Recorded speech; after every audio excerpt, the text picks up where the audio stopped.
Hello everyone, if you enjoy my channel, please support me with one like, one subscribe, and one share. I open his phone.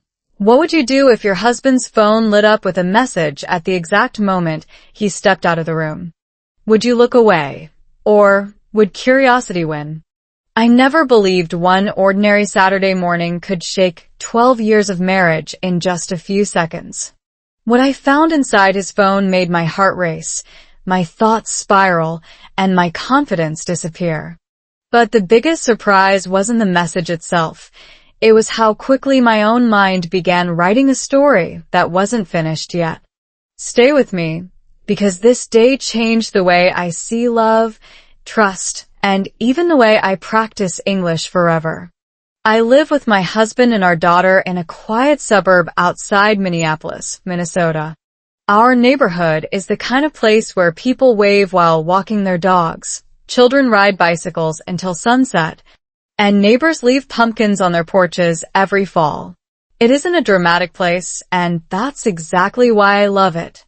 Most days follow the same comfortable rhythm. My husband leaves for work after breakfast. Our daughter heads to school. And I spend part of my morning volunteering at the local library where I help children enjoy simple English stories. That Saturday felt no different. The smell of fresh pancakes filled the kitchen while soft music played from a small speaker on the counter. My husband laughed with our daughter as they argued about whether blueberries or chocolate chips made better pancakes. I smiled because this was the kind of ordinary happiness I never wanted to take for granted. Then his phone rang. He looked at the screen for only a second before standing up. "I'll be right back," he said. He walked into the backyard to answer the call. His phone, however, stayed on the kitchen island. That wasn't like him. He almost never left his phone behind. I didn't think much about it until the screen suddenly lit up again. A new message appeared. Because the phone was facing upward, I couldn't help seeing the preview.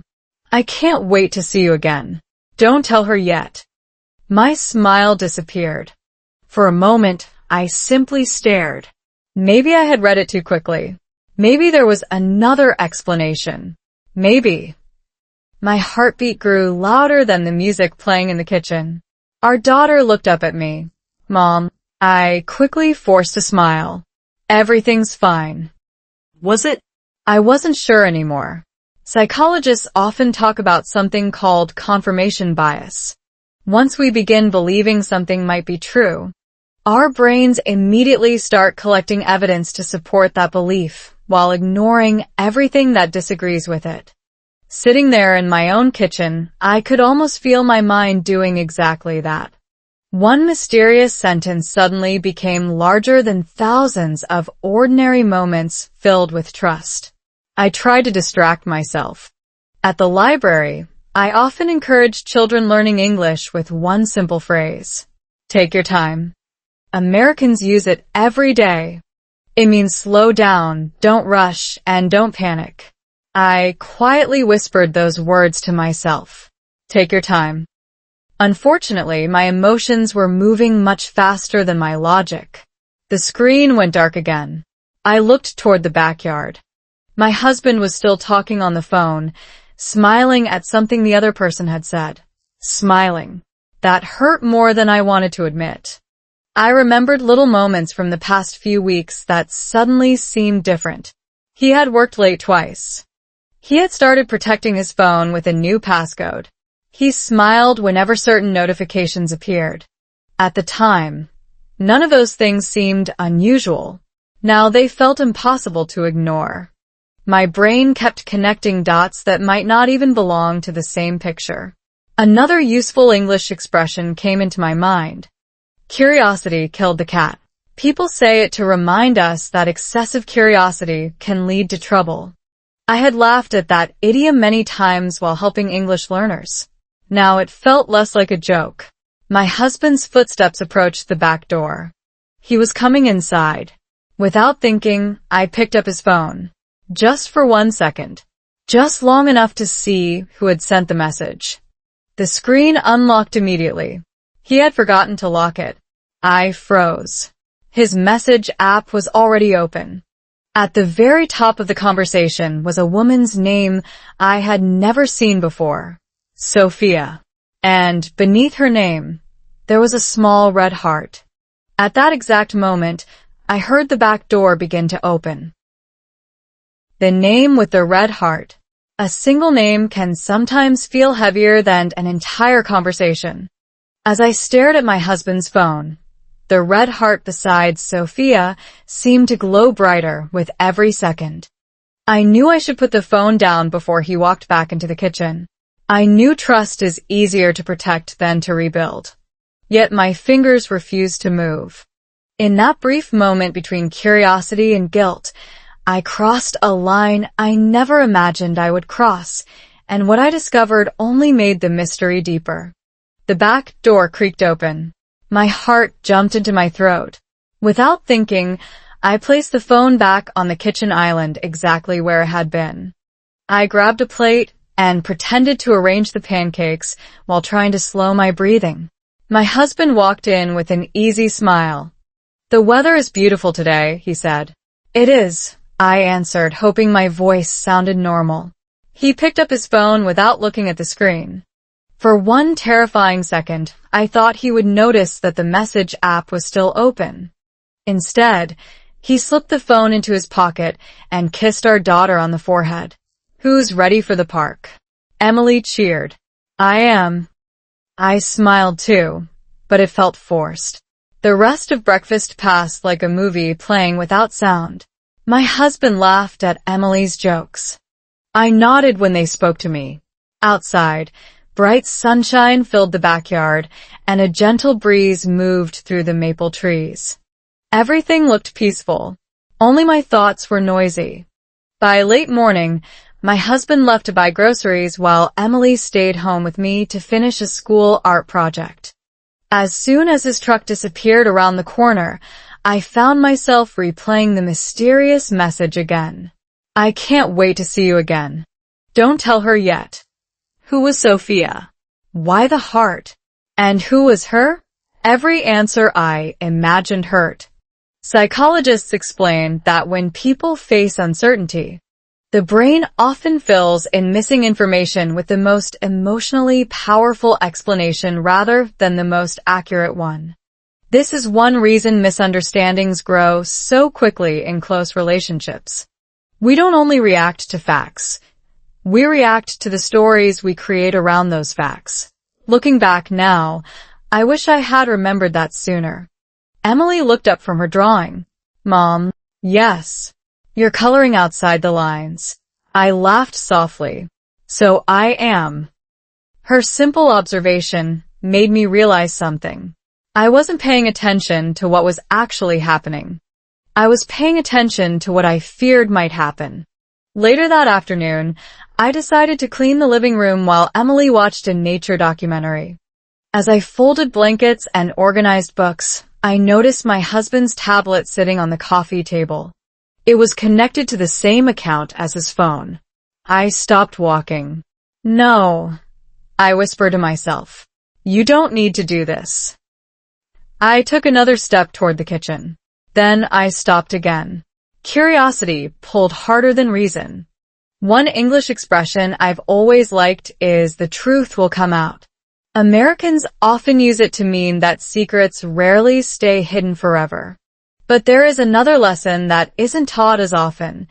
Sometimes the truth comes out only after we nearly destroy our peace trying to find it. I picked up the tablet. It didn't ask for a password. The message notifications appeared almost instantly. Sophia. My hands trembled. I opened the conversation. The first message I saw wasn't romantic.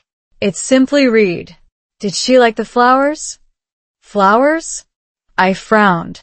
There had been no flowers delivered to our house. I scrolled upward. Another message. "Everything is almost ready. Saturday has to be perfect." Saturday. Today. My heartbeat slowed for the first time all day. Perfect? Another message appeared. "She still has no idea." Then another. "The children are so excited." Children? Plural.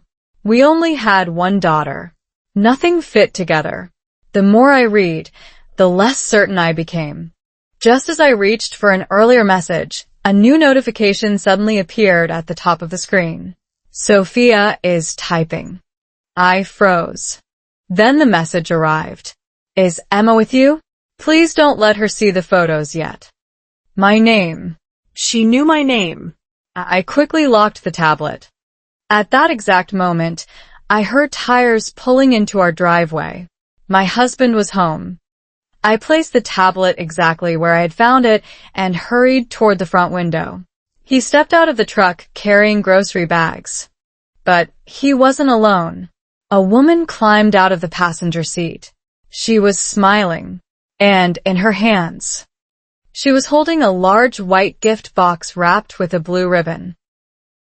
The woman with the blue ribbon. Imagine spending an entire day convincing yourself your marriage is falling apart, only to watch a smiling stranger step out of your husband's truck carrying a beautifully wrapped gift. My heart instantly chose the worst possible explanation. It didn't matter that I had no proof. It didn't matter that only minutes earlier the messages had started sounding less romantic than I first believed. Fear has a strange talent for speaking louder than facts, and as I stood behind the living room curtain, I had no idea that the next 15 minutes would completely challenge everything I thought I knew. I stayed perfectly still as the truck engine shut off. The woman looked to be around my age, dressed casually in jeans, white sneakers, and a light green sweater. She wasn't trying to hide. In fact, she smiled while thanking my husband before lifting the large white gift box from the back seat. They laughed together. That simple laugh felt like a tiny needle in my chest. My husband pointed toward our front porch. She nodded. Then, instead of walking beside him to the front door, she stopped halfway up the driveway. He took the gift box from her hands. She turned around, waved goodbye, climbed back into the truck's passenger seat for just a second to grab her purse, then walked toward a small blue sedan parked across the street. Wait.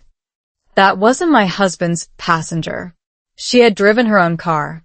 For the first time all afternoon, I realized my imagination had been moving much faster than reality. Still, who was she? The front door opened. Emma? My husband called cheerfully. We're home. I quickly stepped away from the window and walked into the hallway. He smiled. Can you help me with this? He held up the large white gift box. It weighs more than it looks.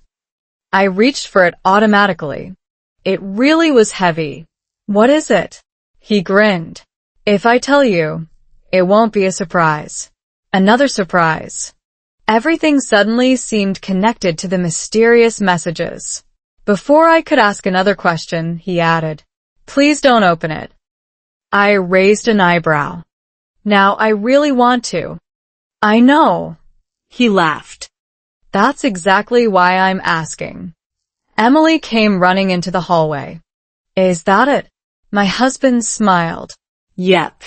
She clapped excitedly. I almost told Mom. I looked at both of them. You two are keeping secrets together now. Emily covered her mouth dramatically. Oops. My husband laughed. Teamwork.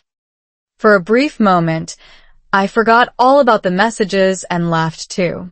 Then I noticed something. The blue ribbon around the gift box looked exactly like the ribbon mentioned in Sophia's messages. My smile faded slightly.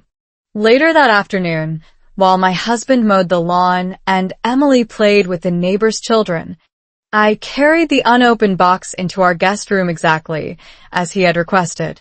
I stared at it for several minutes. Don't open it. Those 3 words echoed in my mind. One interesting thing about learning English is discovering how often Americans say, trust the process. People use it when something doesn't make sense yet, but will become clear if you're patient. Coaches say it. Teachers say it. Parents say it. Marriage, I realized, sometimes asks us to do the same thing. Trust the process. Unfortunately, Patience has never been my greatest strength.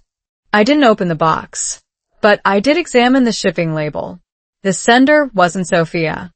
It was a small nonprofit organization called Bright Futures Community Project. That surprised me. Why would a nonprofit send us a mysterious gift? Just then, my husband walked into the room. I quickly stepped away from the box. He smiled. Thank you. For what? For not opening it. I blinked. How did you know I thought about it? He laughed. Because I know you. There was something comforting about hearing those words. Maybe he really did know me. Maybe I didn't know him as well as I thought. As evening approached, we all sat together on the back porch watching the sunset paint the Minnesota sky in shades of orange and pink. The neighborhood was peaceful. Someone nearby grilled hamburgers. Children laughed in the distance. Everything felt almost normal again. Almost. Then my husband's phone buzzed. He looked at the screen. His expression changed instantly. Not guilty. Not nervous. Concerned. He stood up. I need to take this. He walked a few steps away. This time I wasn't trying to spy. But the backyard was quiet enough that I couldn't avoid hearing one sentence.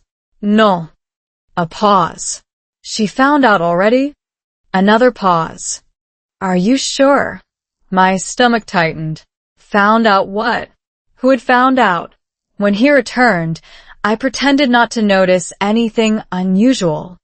He smiled, but it looked forced. Everything okay? I asked. I hope so.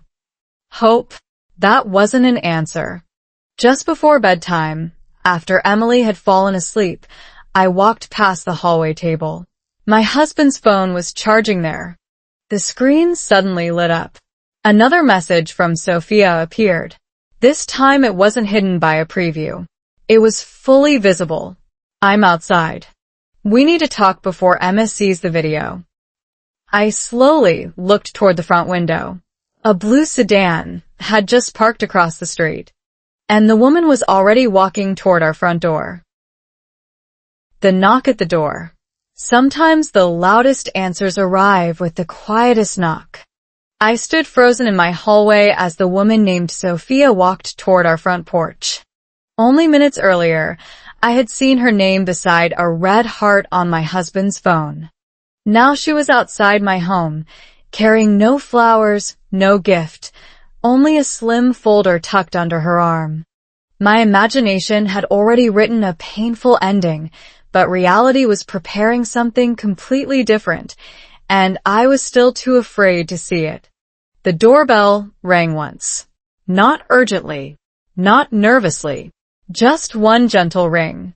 My husband looked toward the front door before looking back at me. I'll get it. I almost said no. I almost insisted that I should answer instead, but the words stayed inside my throat. He opened the door. Sophia. Her smile was polite, but noticeably tense. I'm sorry for coming so late. It's okay. She stepped inside only after he invited her. The first thing she did surprised me. She walked directly toward me. You must be Emma. I nodded slowly. It's nice to finally meet you. Finally? That single word caught my attention. She extended her hand. I'm Sofa. Her handshake was warm and confident. There was no awkwardness. No guilt. No secret glance toward my husband. Nothing about her behavior matched the frightening story I had been creating all day. I've heard so much about you, she said. I looked at my husband. He smiled awkwardly. I can explain. I hope so, I replied. Sophia laughed softly. I think you deserve a very good explanation. For a brief moment, all three of us stood there smiling nervously. Then Emily's voice echoed from upstairs. Mom, I'm coming. I'll be right back, I said. As I climbed the stairs, I couldn't stop thinking about Sophia's words. I've heard so much about you. Why? From whom? About what? When I returned a few minutes later, Sophia and my husband were sitting at the dining table. The white folder rested between them. Inside were photographs. Many photographs. Before I could see them clearly, Sophia gently closed the folder. Not yet. Again. Not yet. Those words had become the theme of my entire day. One expression Americans use often is patience pays off. It means waiting can eventually bring a better result than rushing. I had always appreciated that phrase while learning English because it reminded me that fluency doesn't happen overnight. Marriage, I was beginning to realize, follows a similar rule. Quick conclusions rarely produce lasting peace. Sophia took a slow breath. Emma. Her voice became softer. I know this situation looks strange. I almost laughed. That's one way to describe it. I promise there's nothing inappropriate happening. I wanted to believe her. But trust doesn't return instantly after fear. It returns little by little, like sunrise. She opened her bag and removed a small notebook. On the first page was my name, Emma Carter. Below, it were dozens of handwritten notes. Dates. Ideas. Book titles. Community events. Children's reading programs. Volunteer projects. I looked up in confusion. What is this? Sophia smiled. It's your dream. My, what? Your dream. I frowned. I don't understand. She looked at my husband. You want to tell her? He slowly nodded. Then something interrupted us. His phone rang again. This time, everyone looked at the screen. He answered immediately. Hello. His face changed. What? A long silence followed. Then he stood up so quickly that his chair nearly tipped over. When? Another pause. We're coming. He ended the call. The smile disappeared completely. What happened? I asked. He looked at both of us before speaking. The community center. What about it? The contractor just called. Sophia covered her mouth. No. My husband nodded slowly. They think the water pipe burst. The room became silent. Water pipe? Community center? I looked between the two of them. What community center? Neither of them answered immediately. Instead, Sophia quietly slid the folder across the table. This is why we needed to talk. I opened it. The very first photograph showed an old brick building covered with construction equipment. The second showed fresh bookshelves being installed. The third showed children's reading corners painted in bright colors. The fourth made my heart stop. It was a large wooden sign leaning against the wall. Across the top, in beautiful white letters, were the words, Emma Story House. Below that, in smaller letters, was the sentence, Learn English through real-life stories. I couldn't breathe. I looked at my husband. What is this? He smiled sadly. It was supposed to be your surprise. Before I could say another word, his phone rang once more. He answered. After only 5 seconds, he closed his eyes. Then he whispered something that made every person in the room freeze. They've canceled tomorrow's opening. The dream he never told me. Have you ever discovered that the secret you feared most was actually protecting the surprise you had always dreamed about? I sat at our dining room table staring at the photographs of Emma's Story House, unable to understand how one ordinary day had turned into an emotional maze. Just hours earlier, I believed I had uncovered evidence that my husband was hiding another woman. Now I was looking at proof that he had been hiding something completely different, a dream with my name on it. Yet before relief could replace fear, one phone call threatened to destroy everything they had spent months building. The room felt strangely quiet after my husband whispered that the opening had been canceled. I looked at him. What happened? He slowly lowered his phone onto the table. The contractor said a major water pipe burst inside the building about an hour ago. Sophia closed her eyes for a moment. We were so close. I turned another page in the folder. There were architectural drawings, pictures of children's reading corners, small coffee tables for conversation groups, comfortable chairs arranged in circles. One wall was covered with shelves labeled beginner English, family stories, American life, and everyday conversations. It wasn't simply a library. It was exactly the kind of place I had casually described years ago while drinking coffee with my husband. I had forgotten those conversations. He hadn't. You remembered all of that? I whispered. He smiled gently. Every single word. My eyes filled with tears. I thought you forgot.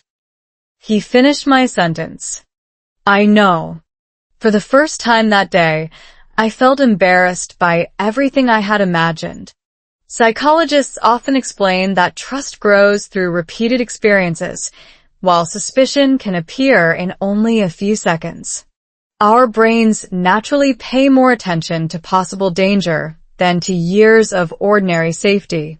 It's a survival instinct, helpful in emergencies, not always helpful in relationships.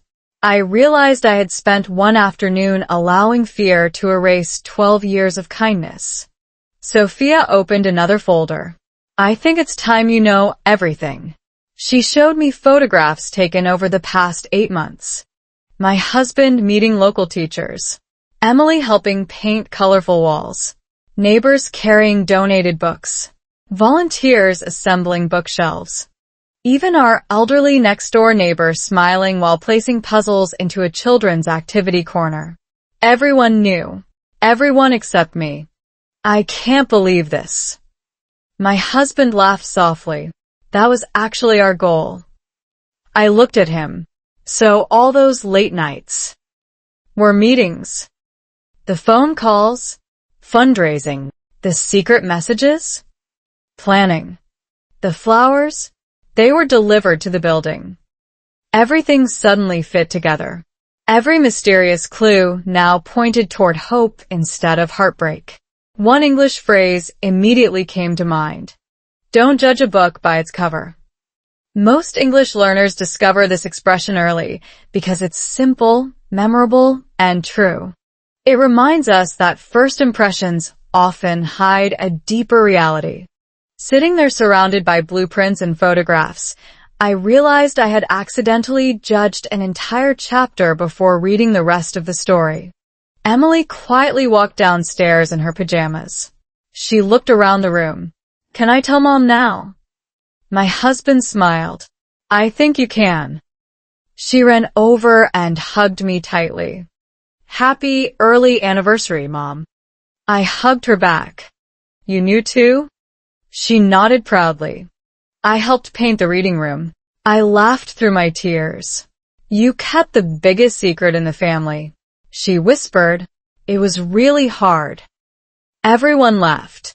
For the first time all day, my heart finally felt lighter. Then Sophia looked at her watch. We should still go. My husband frowned. The contractor said the building isn't ready.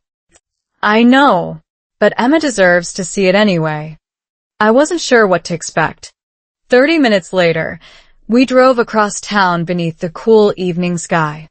Streetlights reflected off quiet sidewalks as we entered a peaceful neighborhood near a local elementary school. Finally, my husband parked beside an old brick building. Even in the darkness, I recognized it immediately from the photographs. Emma's story house. Construction tape still blocked part of the entrance. One window remained covered with protective plastic. The building looked unfinished. Yet somehow, it already felt like home. My husband unlocked the front door.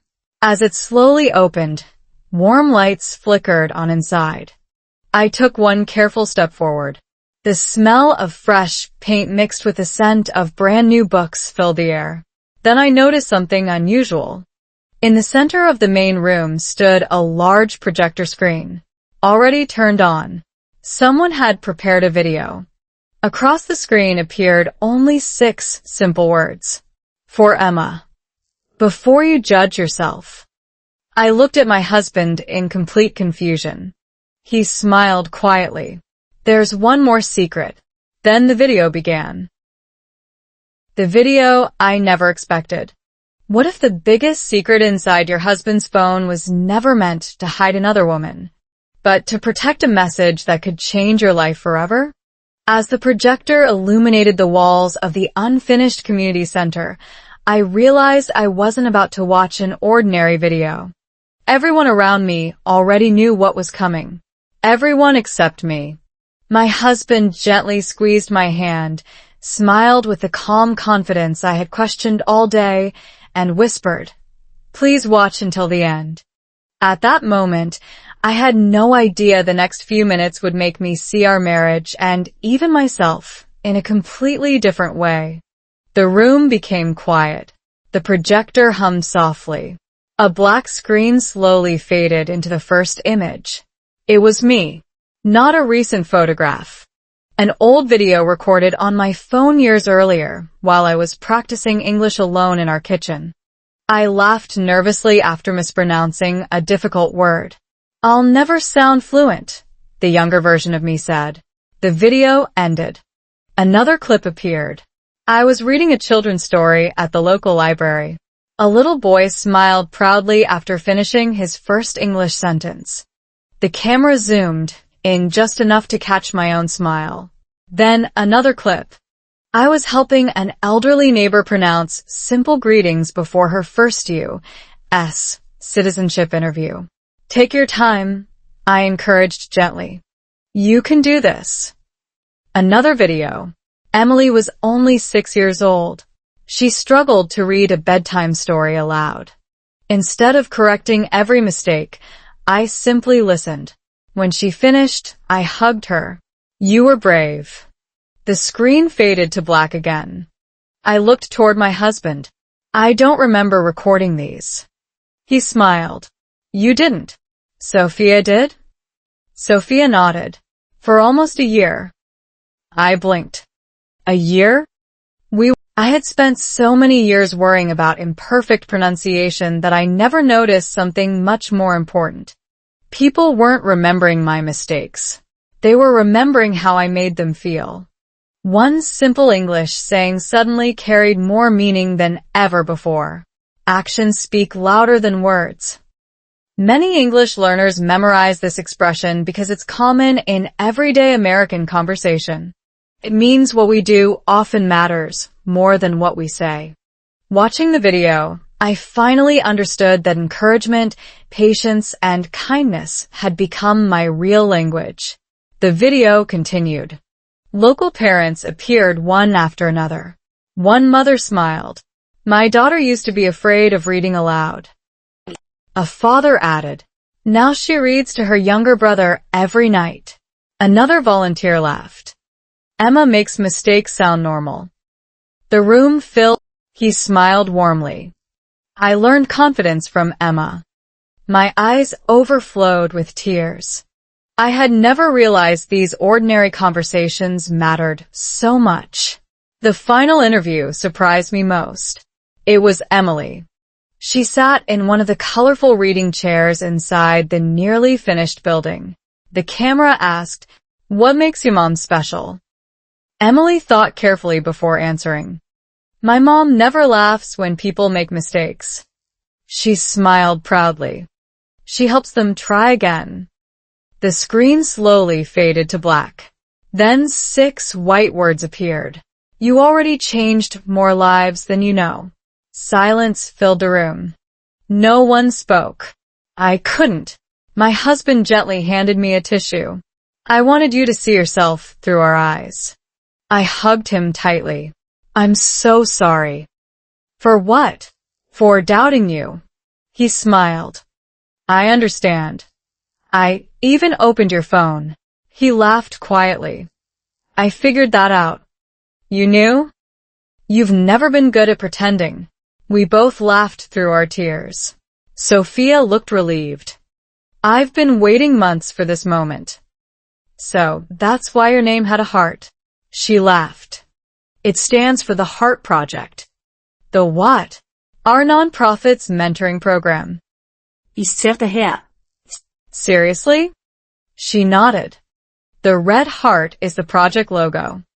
I covered my face with both hands. I owe you an apology. She smiled warmly. Accepted. Just then, another volunteer rushed through the front entrance. Out of breath. We've got good news. Everyone turned toward him. The water damage wasn't nearly as bad as we thought. Cheers echoed throughout the room. But his smile disappeared. The contractor found something hidden behind one of the old walls. The room fell silent again. My husband frowned. What do you mean? The volunteer slowly held up a small dusty metal box. It has your family's name written on it. Every eye turned toward me. Across the front, barely visible beneath years of dust, were 3 handwritten words. For Emma Carter. I looked at my husband. He slowly shook his head. I've never seen that before. No one had. The mystery, somehow, wasn't over yet. The box behind the wall. Have you ever thought your story had finally reached its happy ending, only for one forgotten box to open an entirely new mystery? Everyone inside Emma's story house gathered around the dusty metal container that had been discovered behind an old wall during the repairs. It had my name on it, not my husband's, not the nonprofit's. Mine. I had never seen it before, and judging by the surprised faces around me, neither had anyone else. Whatever was inside had waited quietly for years, and somehow it had chosen tonight to be found. The construction crew carefully placed the box on a wooden reading table in the center of the room. Dust still covered its edges. One of the workers smiled awkwardly. We almost threw it away. I'm glad you didn't, my husband replied. So am I whispered. The box wasn't large, about the size of an old photo album. A faded brass latch held the lid closed. There was no lock. Only a small handwritten label. For Emma Carter. Open when the house is ready. I frowned. The house? My husband looked just as confused. This building used to belong to another community organization before the renovation. Sophia nodded. None of the previous records mentioned a storage box. The mystery grew deeper. I slowly reached for the latch, then stopped. What if it isn't meant for me? Sophia smiled. It literally has your name on it. Everyone laughed softly. The tension eased just enough for me to take a careful breath. I opened the lid. Inside were 3 simple things. A small envelope, an old silver key, and a leather journal. Nothing more. The envelope rested on top. Across the front, elegant handwriting read, "To the woman who believes stories can heal people." My heartbeat quickened. I've never seen this writing before. Neither had anyone else. I carefully unfolded the letter. The paper had yellowed with age. The first sentence immediately captured my attention. If you're reading this, then someone finally finished what I could not. I looked at my husband. What does that mean? He shook his head. I honestly don't know. The room became completely silent as I continued reading. The writer explained that decades earlier, the building had been planned as a neighborhood reading center where families could practice language, share life stories, and help children discover confidence through books. Financial problems had ended the project before it ever opened. The dream had been abandoned. The box had remained hidden inside the wall ever since. Without realizing it, my husband and his team had rebuilt almost the exact same vision. Goosebumps covered my arms. Sometimes life creates coincidences that feel almost impossible. One English expression suddenly came to mind. Everything happens for a reason. While not everyone believes that literally, Americans often use it during emotional moments to express hope that difficult experiences can eventually lead somewhere meaningful. Standing in that unfinished reading room, I finally understood why people loved that phrase. The letter ended with one final request. If this building ever opens, promise me it will always welcome people who are afraid to speak. I couldn't stop smiling. That's exactly what we've built. Sophia quietly nodded. It already does. Next, I picked up the old silver key. Unlike modern house keys, it looked antique. A tiny paper tag remained attached. Reading room 1. My husband frowned. There isn't a locked room anymore. The contractor suddenly raised his hand. There is one. Everyone turned toward him. The basement. We couldn't open one storage room because we never found the key. The entire room grew quiet again. The contractor pointed downstairs. I think that key might fit. Curiosity spread through the group almost instantly. Even Emily's eyes grew wide. Can we go? My husband looked at me. I smiled. I think we have to. We carefully walked down the narrow basement stairs. The lights flickered on one by one. At the end of the hallway stood an old wooden door covered with fresh paint. No one had been inside. The silver key slid into the lock perfectly. Click. The door slowly opened. The room inside wasn't empty. Bookshelves lined every wall. Old wooden chairs sat neatly arranged in small circles.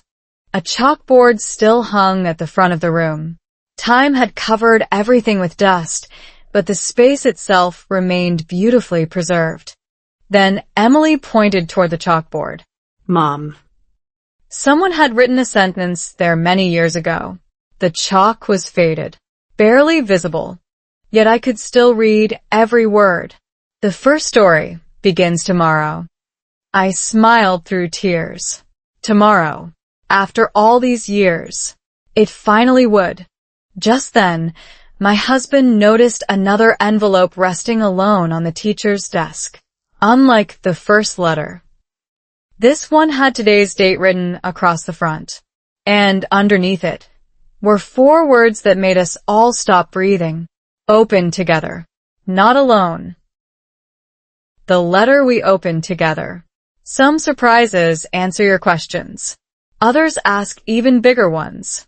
As my husband and I stood inside the forgotten reading room beneath Emma's story house, everyone stared at the envelope resting quietly on the old teacher's desk. It wasn't covered in dust like the rest of the room. It looked almost new. Someone had written today's date across the front, along with 4 unforgettable words. Open together. Not alone. My husband slowly reached for my hand, and in that moment I understood something important. Whatever happened next, we would face it side by side, not as 2 people separated by suspicion, but as one family learning to trust again. For a few seconds, no one moved. Even Emily stood unusually still. Sophia smiled gently. I think it's waiting for both of you. I nodded. Together, my husband and I lifted the envelope from the desk. The paper felt surprisingly thick. Inside was a single folded letter and a small flash drive. I looked at him. You read. He shook his head. No. You. So I unfolded the letter. The handwriting was different from the first one we had found upstairs. Clear. Modern. At the bottom was a familiar signature. Sophia Reynolds. I looked up in surprise. You wrote this. She smiled. Months ago. I began reading aloud.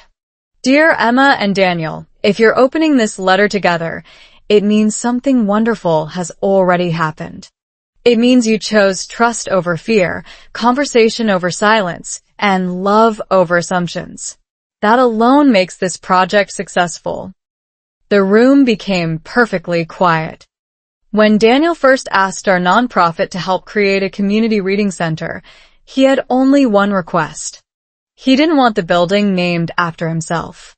He wanted every child who walked through these doors to know the name of the woman who taught him that patience changes lives. I couldn't look at my husband. If I did, I knew I would cry again.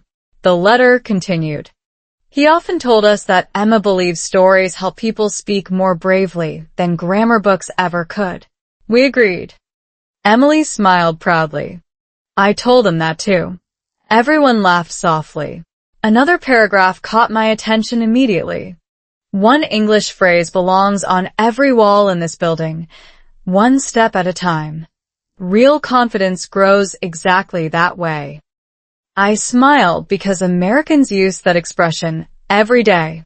Whether learning English, recovering from disappointment, or building a stronger marriage, one step at a time reminds us that meaningful progress rarely happens all at once. Looking back over the past 24 hours, I realized our family had followed those exact words without even noticing. I finished reading.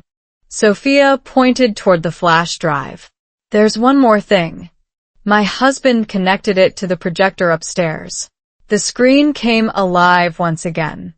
This time it wasn't old family videos. Instead, dozens of short clips appeared from people across our community. Children, Parents, teachers, retired neighbors, library volunteers. Each person completed the same sentence. Because of Emma.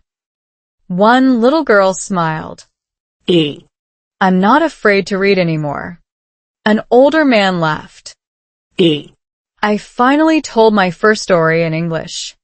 A young mother said, my son believes mistakes are okay.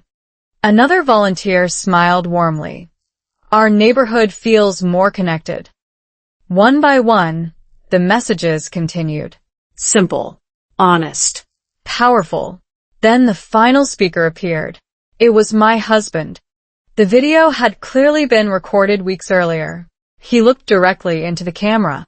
Emma thinks she teaches English. He smiled. But that's only part of the truth. He paused. She teaches courage. I covered my mouth. The room disappeared around me. Only his words remained. When the video ended, no one spoke for several moments.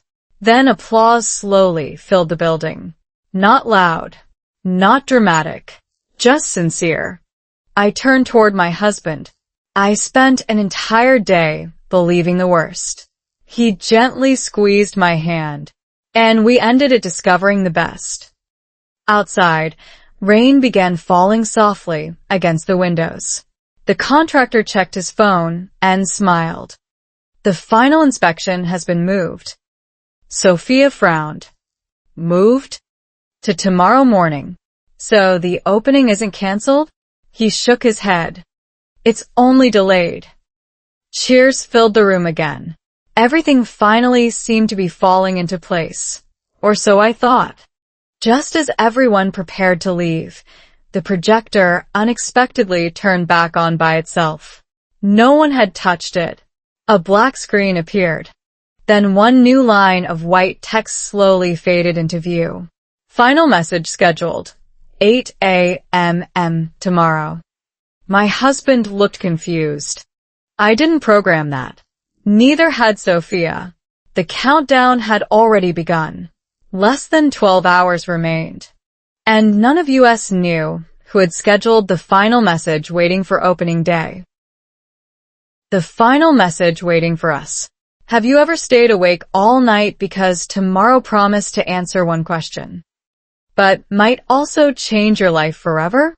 After everything that had happened, the mysterious messages, the forgotten phone, the hidden reading room, and the unexpected discovery of Emma's story house, I believed there were no more surprises left.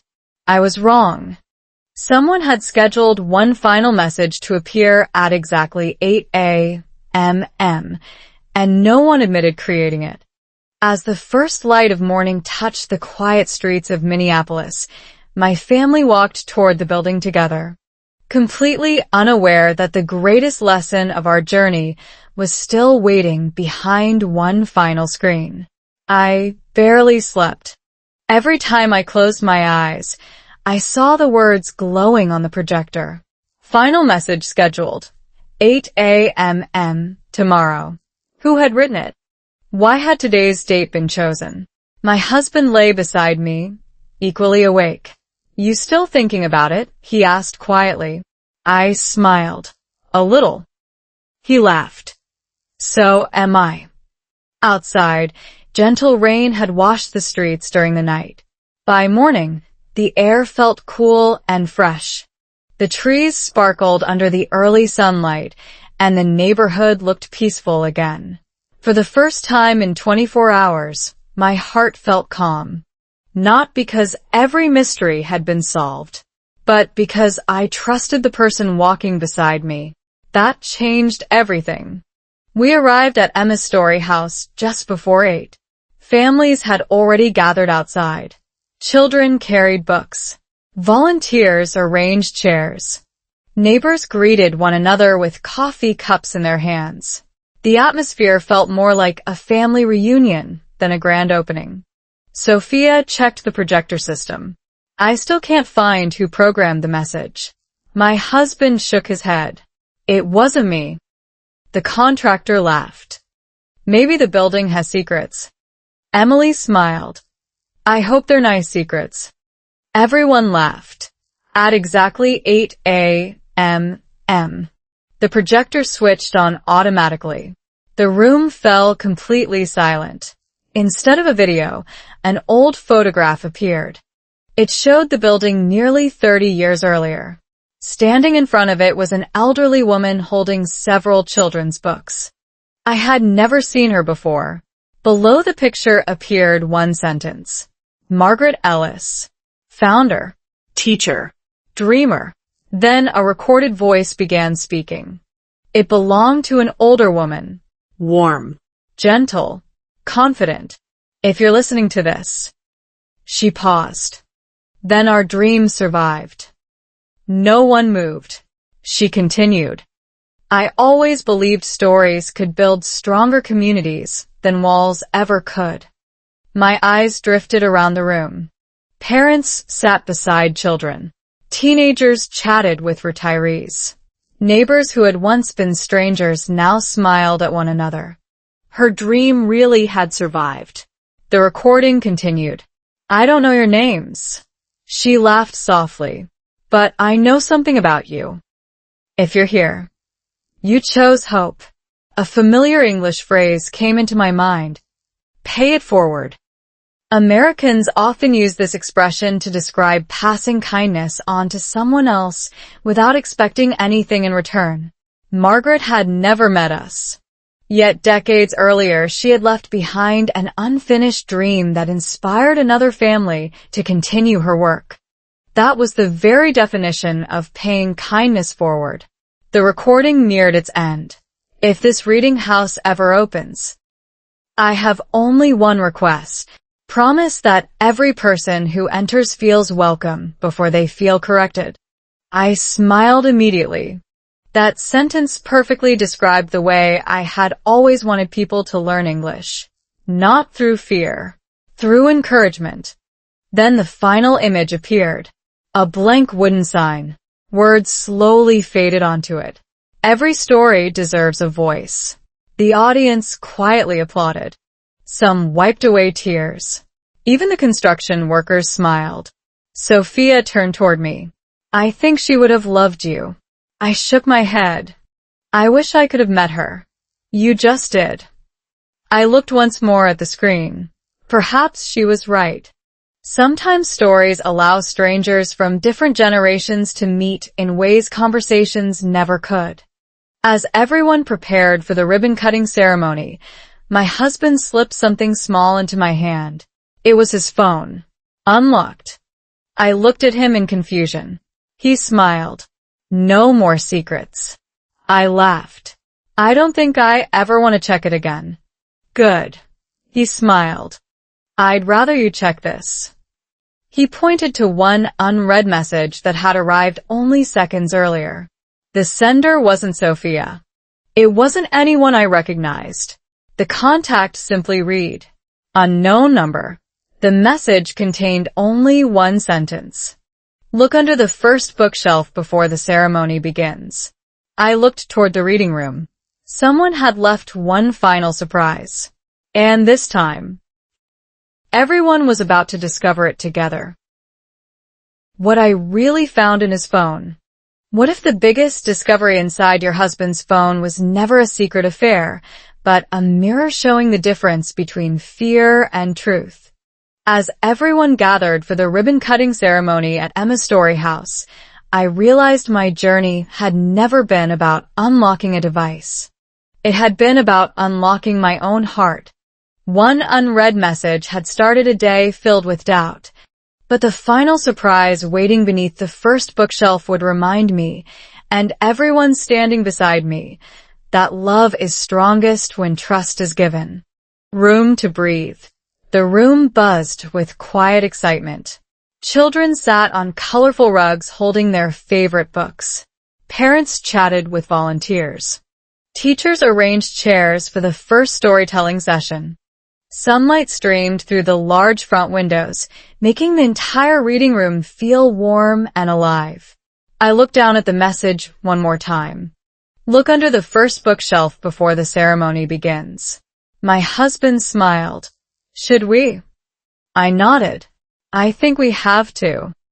Together, we walked toward the first bookshelf near the entrance.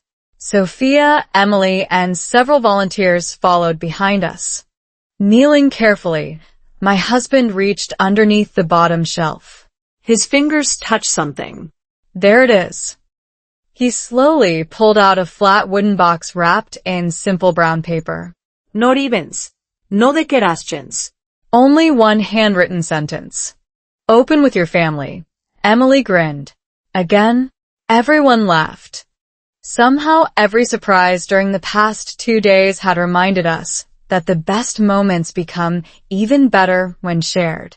We opened the lid together. Inside rested dozens of handwritten index cards. Each card contained one sentence. Not grammar lessons. Not vocabulary lists.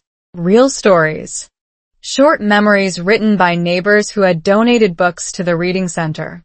One card read, "My first English word was hello, but my first American friend made it meaningful." Another said, "I was 70 years old when I finally read my first children's book aloud." A young father had written, "My daughter corrected my pronunciation, then hugged me anyway." I smiled through tears. These weren't just stories. They were courage written on paper. One simple English expression came to mind. Home is where the heart is. Americans often use this phrase to explain that home isn't only a place. It's where people feel loved, accepted, and understood. Looking around the room, I realized this building had already become a home long before the official opening ceremony.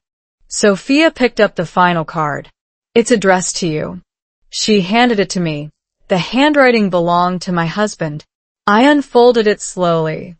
"Emma," it began. "The day you accidentally opened my phone, I worried that I had ruined the biggest surprise of our marriage.